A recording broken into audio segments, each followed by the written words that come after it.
Assalamualaikum warahmatullahi wabarakatuh. Hari ini kita akan belajar tema 3, subtema 1, pembelajaran 1 tentang bagaimana tubuh mengolah makanan. Ayo mengamati. Amatilah gambar di bawah ini. Apakah kamu selalu makan makanan sehat seperti yang kamu lihat pada gambar? Nah, silakan teman-teman mengamati terlebih dahulu. Sebutkan contoh-contoh makanan yang menurutmu sehat. Nah, kira-kira bagaimana makanan yang menurut teman-teman sehat? Nah, tentu saja makan makanan seperti buah-buahan, sayur-sayuran, susu, dan daging. Apakah kriteria dari makanan yang sehat? Nah, kriteria makanan sehat yaitu mengandung 4 sehat, 5 sempurna.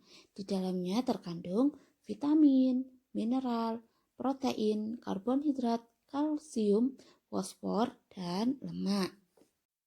Selanjutnya, di sini ada gambar iklan dengan beberapa kalimat yang mengajak pembacanya untuk mengikuti apa yang ditulis atau disarankan oleh pembuat iklannya. Contohnya seperti ini: makanan sehat dan bergizi, solusi untuk hidup sehat dan awet muda. Yang kedua, makanan sehat dan bergizi penting untuk pertumbuhan otak anak Anda. Dan yang ketiga, cintai jantung Anda, konsumsi sayur dan buah segar. Manfaat prima dengan rasa yang dahsyat. Nah, itu tadi adalah contoh-contoh dari kalimat yang ada pada iklan. Nah, selanjutnya aku menemukan di sini ada gambar dan tulisan yang kulihat. Ini dari gambar iklan yang sudah kita pelajari tadi. Misalnya nomor 1, berarti gambar iklan nomor 1. Nah, tulisan yang aku lihat di sini apa? Silakan teman-teman untuk menuliskannya. Berdasarkan tulisan iklan yang kamu baca di atas, nah diskusikan.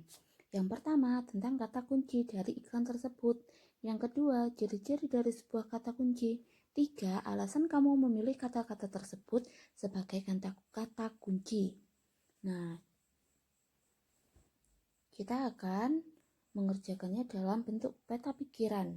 Jadi yang pertama adalah kata kunci. Kata kunci adalah kata atau konsep yang berarti kata apapun yang digunakan untuk menghubungkan ke kata lain atau informasi lain. Selanjutnya, yang kedua yaitu ciri-ciri sebuah kata kunci.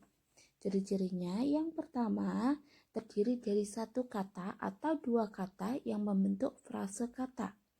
Yang kedua mengandung kata yang unik. Yang ketiga mewakili keseluruhan topik.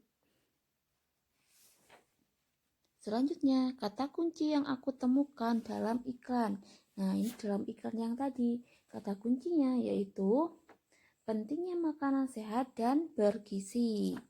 Selanjutnya, alasanku memilih kata tersebut sebagai kata kunci iklan adalah karena kata tersebut mewakili topik atau informasi dalam iklan.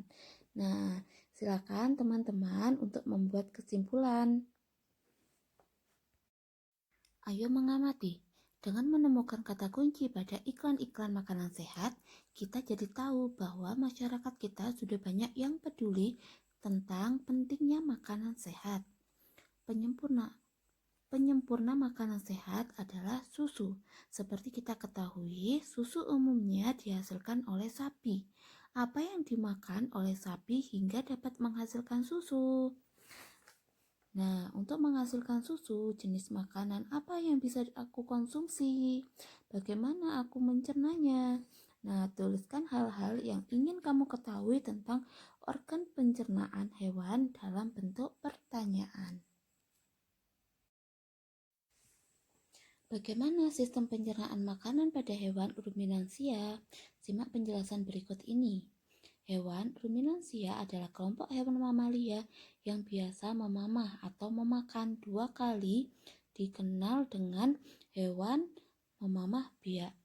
Contoh hewan ruminansia ialah sapi, kerbau, rusa, domba, kambing, dan kijang. Sistem pencernaan hewan ruminansia lebih kompleks dibandingkan pencernaan hewan lainnya. Pada hewan ruminansia terdapat 4 bagian lambung dengan fungsi yang spesifik. Selain itu, pencernaan makanan pada hewan ruminansia dibantu oleh beberapa mikrob atau bakteri dan protozoa. Mikrob tersebut dapat membantu pencernaan rumput. Coba kamu perhatikan penjelasan mengenai proses pencernaan pada hewan ini dengan seksama. Berikut bagian-bagian dari lambung sapi. Yang pertama, rumen atau perut besar. Tempat terjadinya pencernaan dengan bantuan mikroba atau bakteri. Yang kedua, retikulum atau perut jala. Di dalam retikulum, makanan kembali mengalami proses fermentasi dengan bantuan bakteri, anaerob, dan protozoa. Yang ketiga, omasum atau perut kitab. Di dalam omasum, makanan dicerna dengan bantuan enzim pencernaan. Yang keempat yaitu abomasum atau perut masam. Perut bagian inilah yang sebenarnya disebut dengan lambung. Lambung sapi berbeda dengan lambung manusia, ukurannya jauh lebih besar. Lambung sapi merupakan organ pencernaan yang sangat penting bagi sapi. Lambung sapi terdiri atas 4 bagian, yaitu rumen, retikulum, omasum, dan abomasum. Oleh karena itu, sapi dikatakan memiliki 4 perut. Nah, silakan perhatikan bagian-bagiannya. Mulai dari rumen, omasum, abomasum, dan retikulum.